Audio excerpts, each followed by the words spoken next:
程岛主，你不必白费力气了。这天河伏兵刚刚聚集，至少还需要1刻钟的时间，才能承受住程岛主你雄厚的内力。池云号称天上云，只有他的轻功在这片冰上才能履险如夷，所以这1刻钟之内，池云就是天下无敌。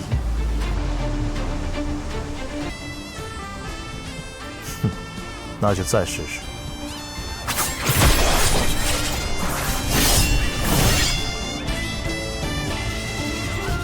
就这，我看也不行啊。太造次！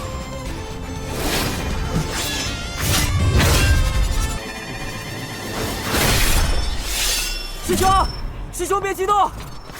师兄，他们说的对。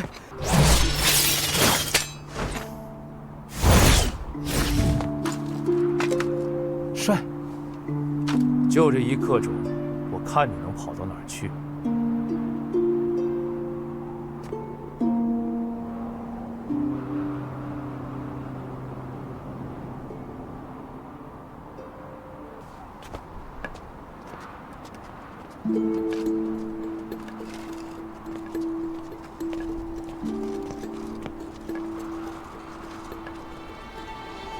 师兄，我们也走吧。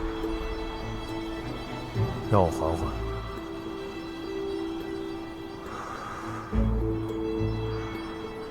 走。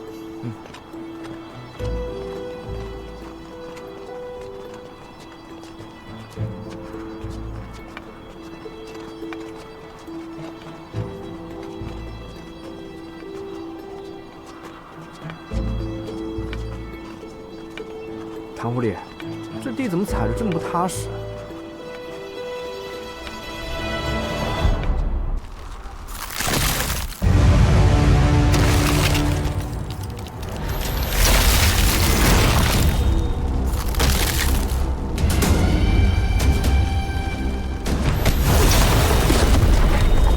唐狐狸，别过来！这是碧落宫公主想要跟我打个招呼。沈兄，必小住。相信我，我能应对。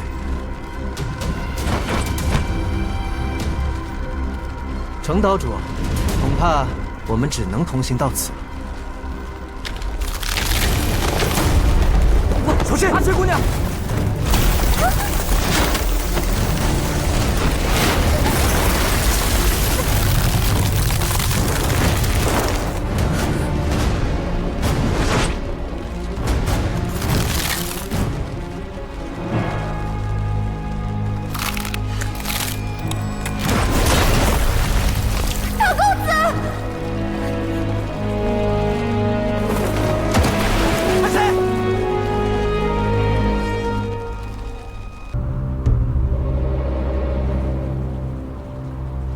说，这个大洞就是个陷阱。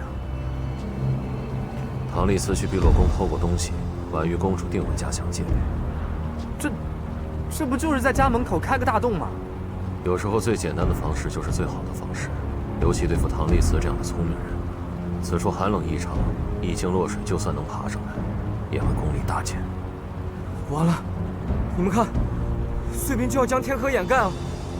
唐公子和阿邪姑娘还没上来，怎么办啊？这下别看了，你们下去也救不了他。这事还用你告诉我？那你们跟我走吧。去哪里？碧落宫。好，跟你走。老沈，唐丽斯若是脱险，他会去哪里？走吧。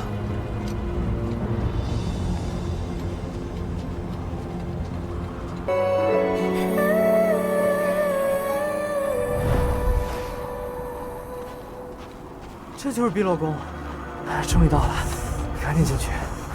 好冷。在下中原剑会客座爬花岛2岛主程运跑，求见碧落宫公主。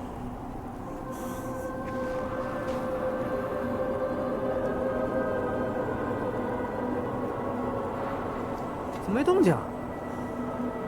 在下程运跑，求见碧落宫婉玉公主。这碧落宫没人吗？直接闯进去得了。如此行径甚为无礼。不是，我跟老沈是来逃难的，求人收留我们，所以我们得讲礼貌。你是来抓人的呀，你直接跳进去问人不就好了？程某无需向你解释。那现在怎么办？再等一下。还等？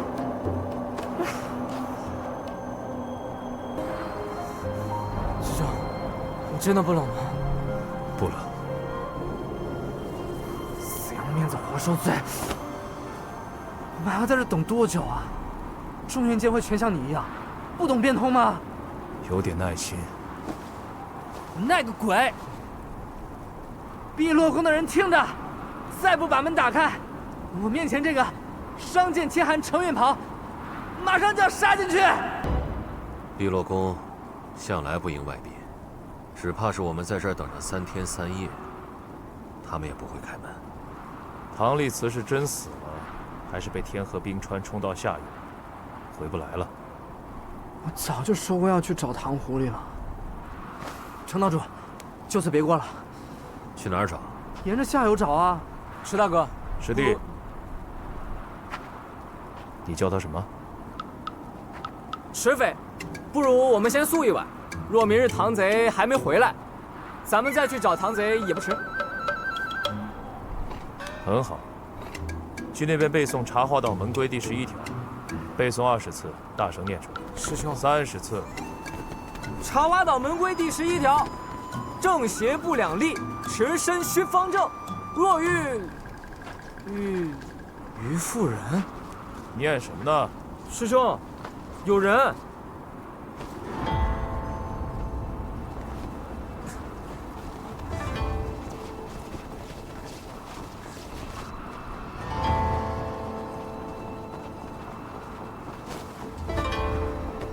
程道主，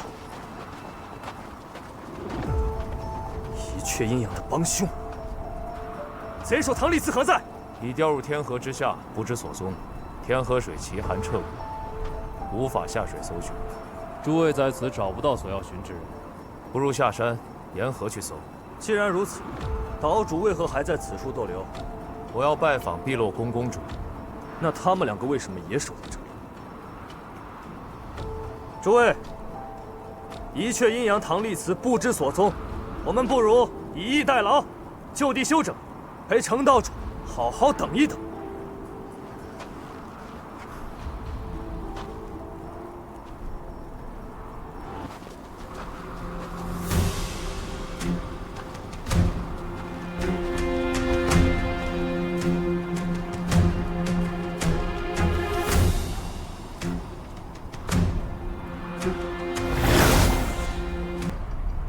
你是西方桃，风流殿的人。程岛主，竟然还记得奴家？请问唐公子已经进入碧落宫了吗？跟他费这么多话干什么？中原剑会，给我杀！10年一靠岸，茶花入园。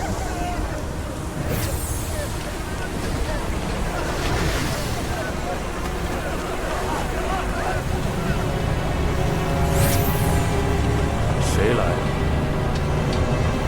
我让你干什么？给我杀！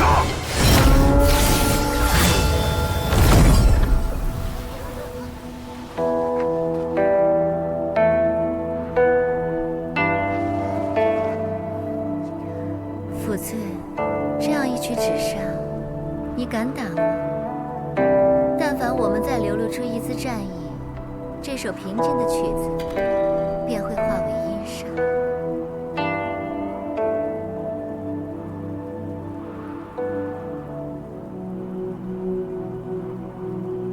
唐丽慈，你果然在这里！唐狐狸，你没冻死啊？还进去了？那感情好啊！你快让公主把门打开，放我们进去。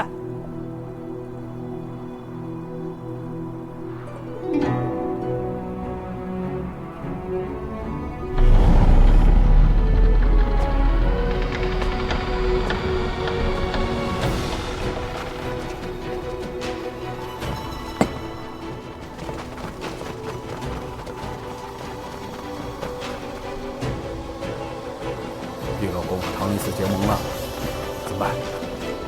碧落宫向来中立，必不能容兵戈在前而坐视不管。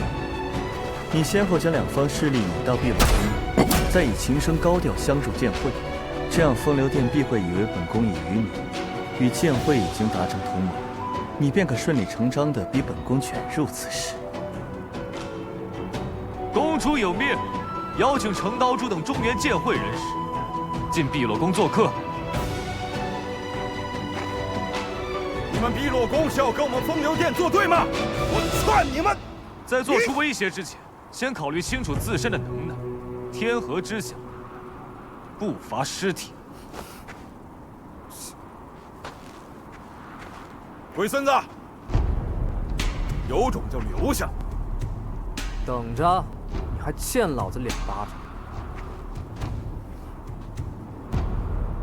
于兄，你跟我们一起进去吧。唐立慈，杀师之仇不共戴天，我于妇人，宁死不受师恩。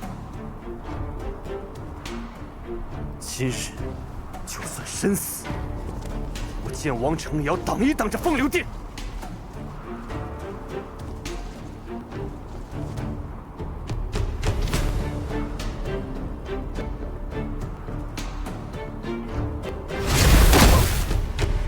你知道你跟唐立慈武功差多少吗？真正想报仇的人，会忍着痛苦，如蝼蚁一样活着，在泥泞里爬着，为求活命蠕动着，找机会钻入大象的耳朵，给他致命一击。至少要让仇人痛。哎，沈兄，这是为你好，我们进去吧。哎，不必。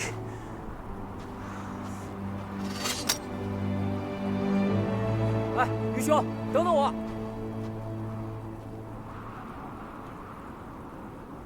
西方姑娘，此情此景，你是想自己走，还是唐某出手送你离开？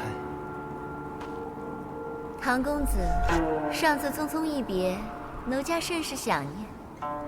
不知唐公子是否还记得奴家？西方姑娘，令唐某印象深刻，心心念念，不敢过忘。唐公子本领通天，竟然可以让素来不迎外宾的碧落宫都为你破例，奴家斗胆。敢问公子让我们离开，可是婉玉公主的意思？姑娘想说什么？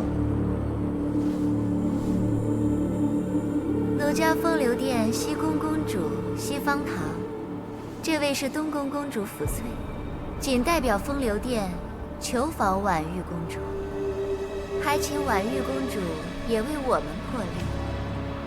姑娘风姿绰约，拒绝好像也是风度，但是碧落宫的规矩还是要守。那是当然。宫内不得动武，违者囚牢，杀人者死。奴家谨记。姑娘请。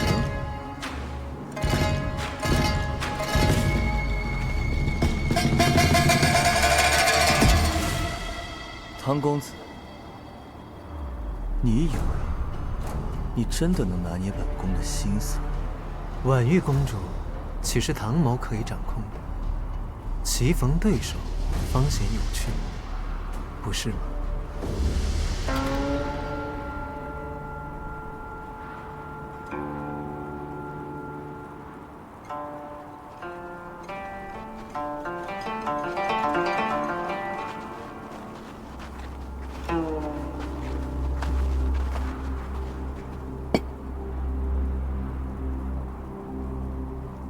此处是通往碧落宫的玄天锁，落下悬崖，十死无生。对自己轻功不自信，请留在前殿等候。喂，你刚才跟我说的那些话，究竟有什么目的？因为我喜欢你眼中的恨我，跟我一样。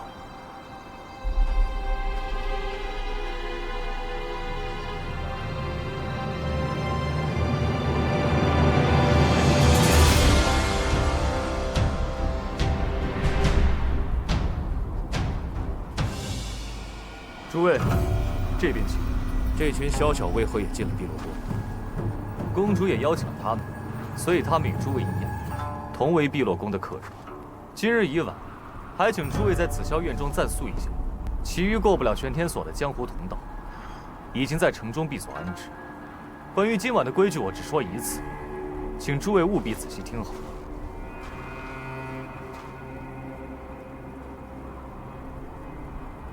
一，碧落宫内不得杀人，若是杀人，则视为冒犯碧落宫，杀之。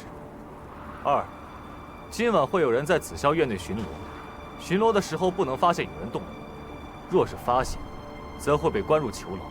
三，明日一早，公主会接见你们当中的一人。公主要接见谁？接见谁？公主明日才会选。宫里不允许动武，动手没问题吧？若是动手，则需加倍奉还。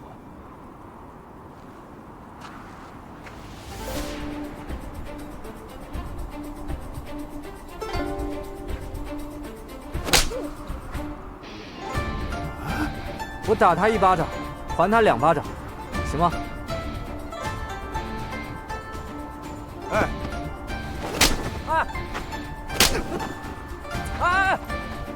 ，2巴掌打完了，不许再打了。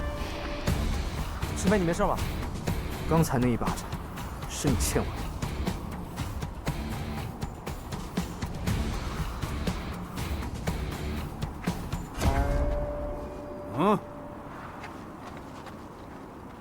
你究竟逞什么强？碧落宫内不染俗尘，进宫以前，还请诸位更衣。男客请随我一步。姑娘，你客请至这边更衣。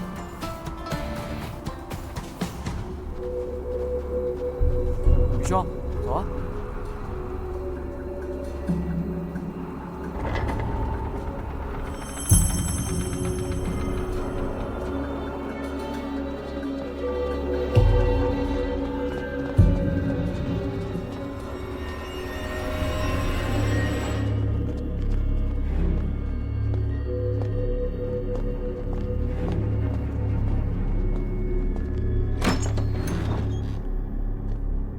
这是2位的居所。我们的其他人呢？奴家只负责带路，一间房只安排2人。为什么？是毕总管交代的，这样安排诸位。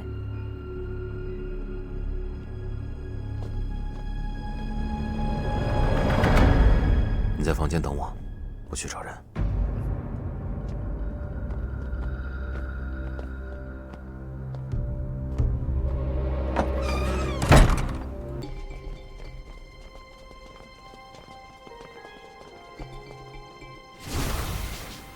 这里房间众多，不仅每个都长得一样，而且星罗棋布。迟云他们能找得到我们吗？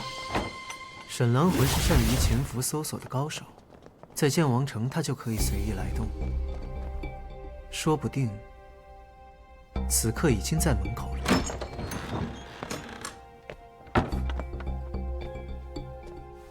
你看，我说的没错吧？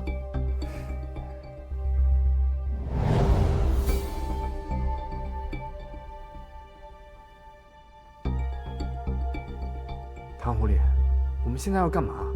又是什么情况啊？现在？在做什么之前，先把这个收好。这是什么？玉蟾书痕胶，外敷。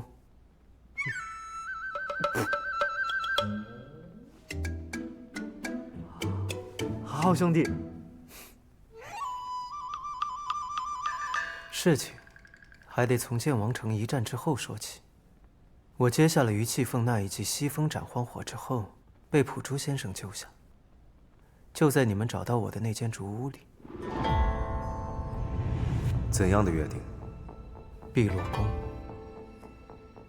只要先生放在下离开，唐某便会想办法引荐中原剑会与碧落宫联手，共抗风流殿。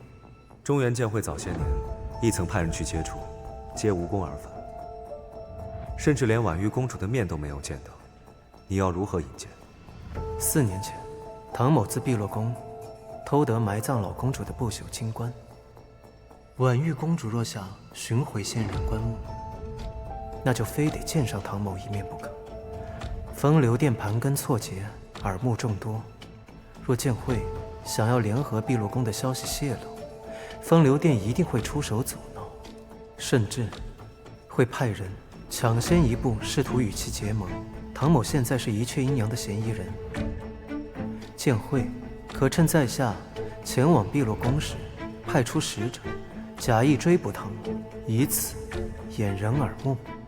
只要到达碧落宫，唐某一定会想办法引荐使者与婉玉公主会面。届时就看剑会是否有办法说服婉玉公主一起共抗风流殿了。对呀，碧落宫这么多年来都不跟江湖人往来，我看他们小日子过得不错嘛。那你又怎么笃定他们会跟剑会合作？因为老公主的不朽金冠里是空的。什么？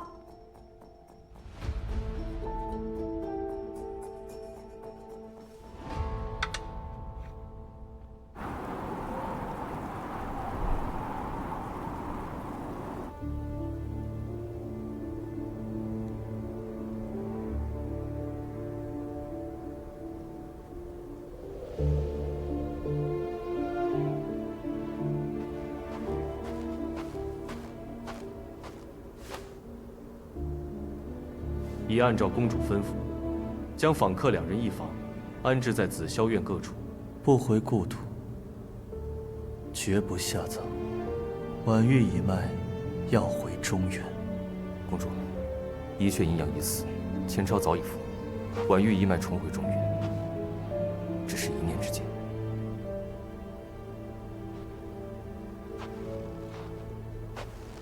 至于是跟风流殿合作，还是同中原剑会结盟，那就看他们的表现了。天行星辰，如影如形。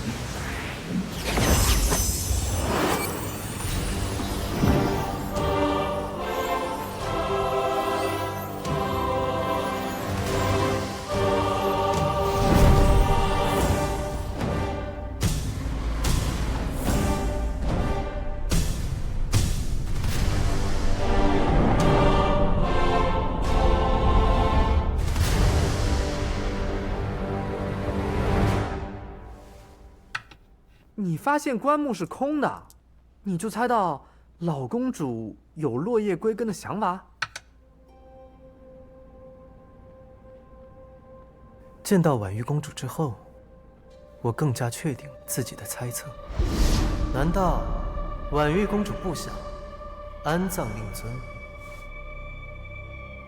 你还想威胁公主？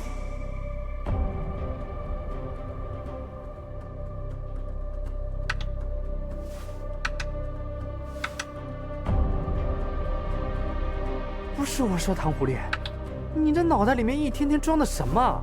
这么弯弯绕绕的想法你都能猜出来？只是回归中原的路，并非只有一条。可婉玉叶旦把风流殿也放进了碧落宫，他是想跟风流殿合作。成王败寇，与其投靠会失败的一方，不如押对赢家。碧落宫向来管理严苛，不放外人进入。他来这里想干什么？又怎么保证碧落宫会对他开门相迎呢？而那程运袍又为什么会追来？我们要不要通知那个死古板程运袍，让他去做点手脚，做点什么事？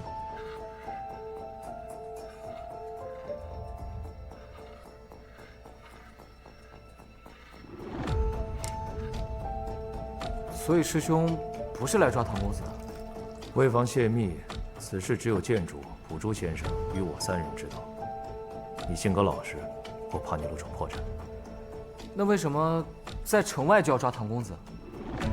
抓着他就能押着他来碧落宫，用他当交换条件，换取见婉玉公主的机会，这样更加名正言顺。那唐公子为什么要逃呢？他有逃吗？他只是与我同行。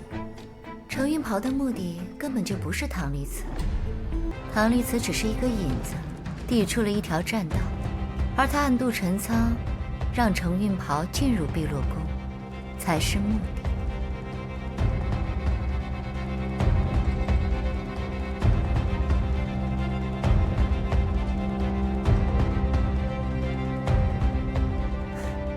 原来师兄你相信唐公子是好人。他或许并非奸邪，但也未必是好人。他故意张扬行迹，引来风流殿及追杀他的剑客，就是为今日留守，以逼迫婉玉公主对剑会施以援手。婉玉公主收留风流殿那些人，或许就是因为唐立辞这做法太过极端，引起他的不满。原来如此。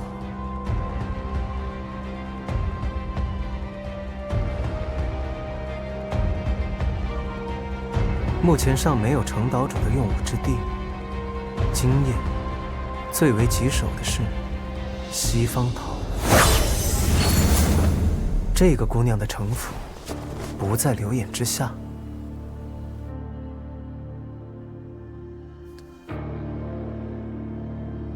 目前我还没有和碧落宫达成真正的联盟，于风流殿而言，就还有可乘之机。今夜，他定会有所行动。那就算是这样，这碧落宫他也不让动手啊！我们进来能干什么？那你就要问问婉玉公主，她想要什么？为什么要将我们分开安置？还有，刚才碧莲依给我们的暗示。暗示？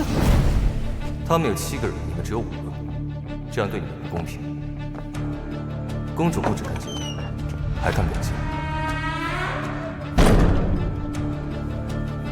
入夜之后，便是我们动手之机。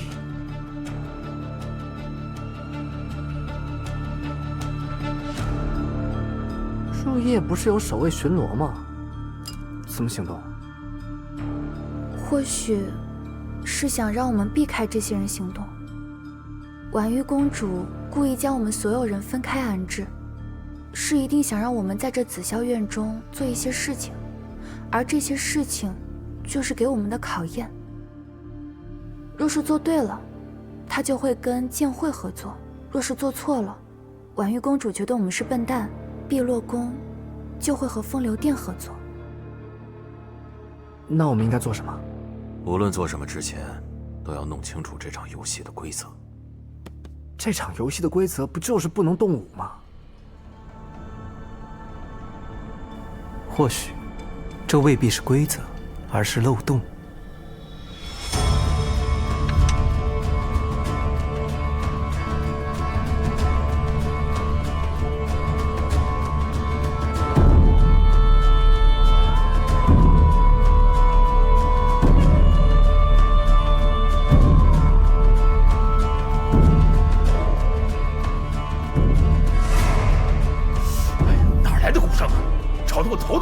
就是此时。晨钟暮鼓，这是入夜了，好戏就要开始了。夫人，这是何意？要是想活命，就别出去。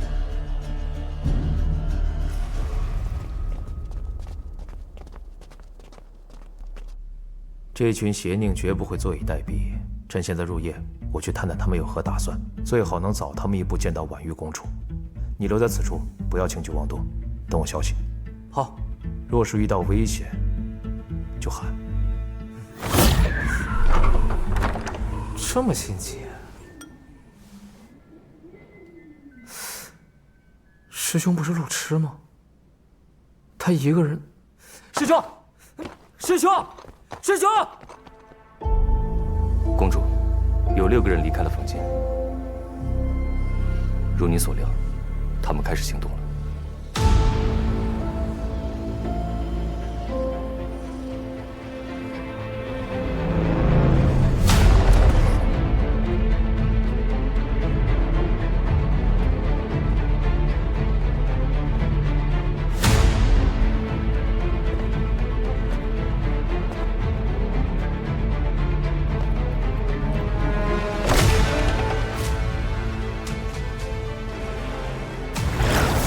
查过了，西方桃、福翠已经离开房间，整个紫霄院只有16名守卫巡逻。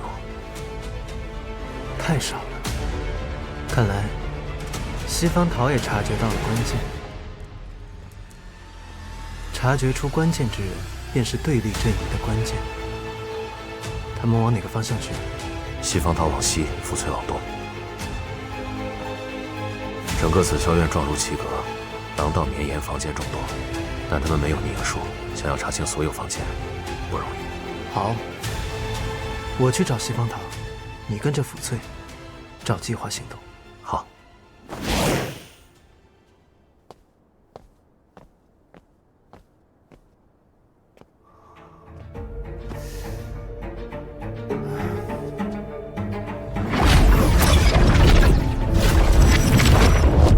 师兄，师兄！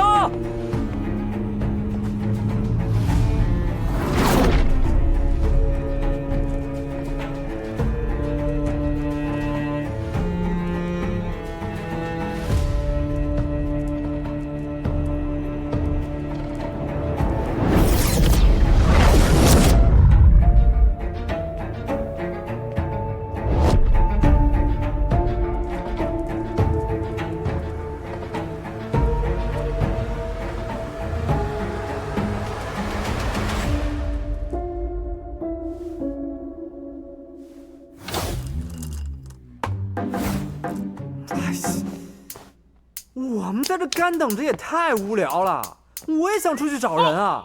我的轻功明明在这里才是最好用的那个。我知道池大哥想找白姑娘，难为你保护我了。我池原还是分得清轻重缓急的。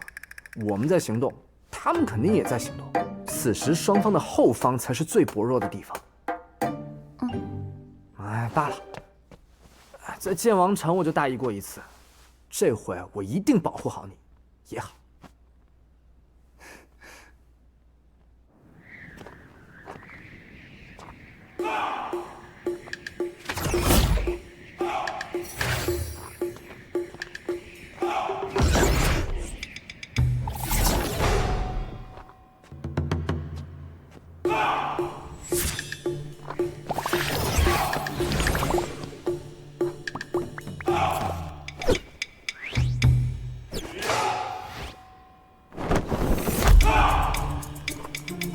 碧罗宫为什么要建这么多一模一样的房子？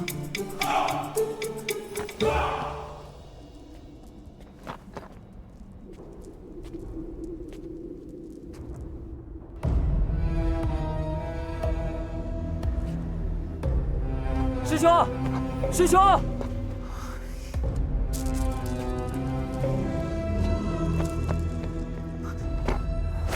哎，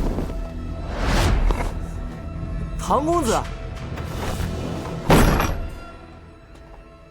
别这么大声，小心暴露行踪。怎么了？不是碧落宫内不允许动武吗？不允许动武，但若是没被发现呢？啊？今晚会有人在紫霄院内巡逻，巡逻的时候不能发现有人动武，若是发现，则会被关入囚牢。哦，不被巡逻的人发现，就不算动武。婉玉公主岂会不知中原剑会与风流殿水火不容？她将我们所有人拆散，分配到不同的房间，就是想要看一看，双方阵营当中有谁可以识破重点，主持大局。同阵营之间是否有默契，能否互相帮助？这里的守卫出乎意料的少，他的目的就是想要看我们互斗。那结果，双方哪边的人倒下的更多，谁就是输家。哦，那我们该怎么办？我去找程岛主，池云的房间在东边第2列，北起第2排。你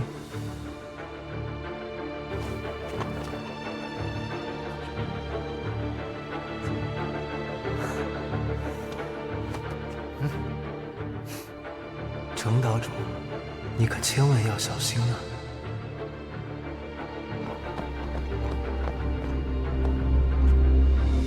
怎么突然没声音了？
做什么？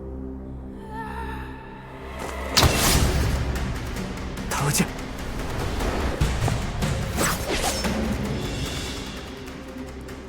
好人就是这么老实。太造次了。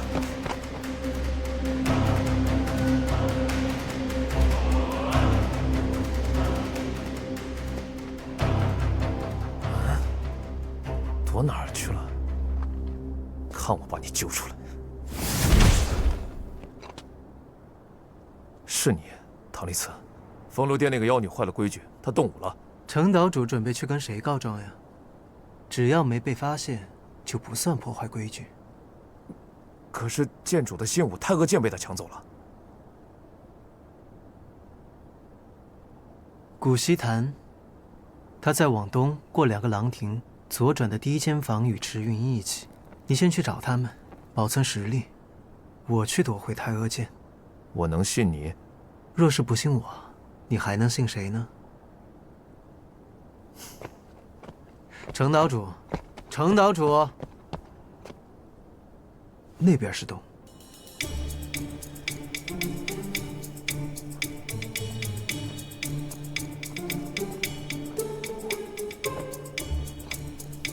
用你说。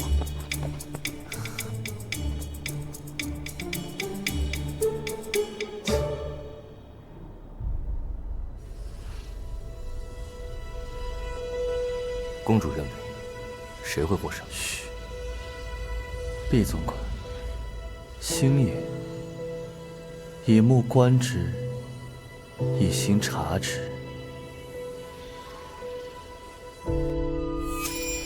紫霄院房屋6横6纵格局，共计屋宇3600座。我在北1廊中找到古稀潭时，程运袍与西方桃在北5廊与东4廊交汇的廊亭发生打斗，西方桃夺走太阿剑逃脱，程运袍在北2廊与东4廊交汇处与我相会。再北便是院墙，往东需经过池云与阿谁。唯一的可能，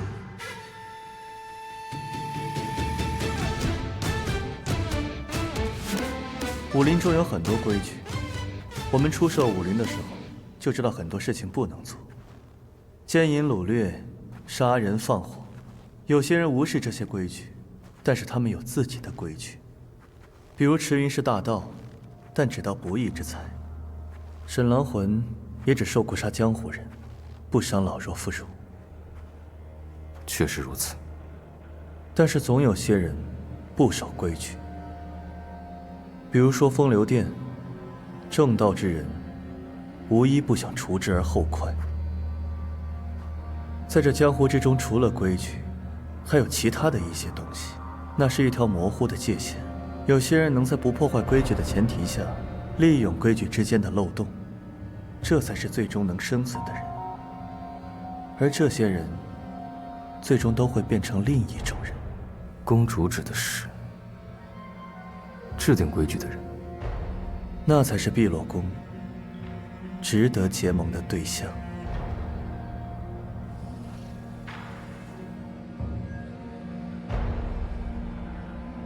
制定规则的人，才是碧落宫值得结盟的对象。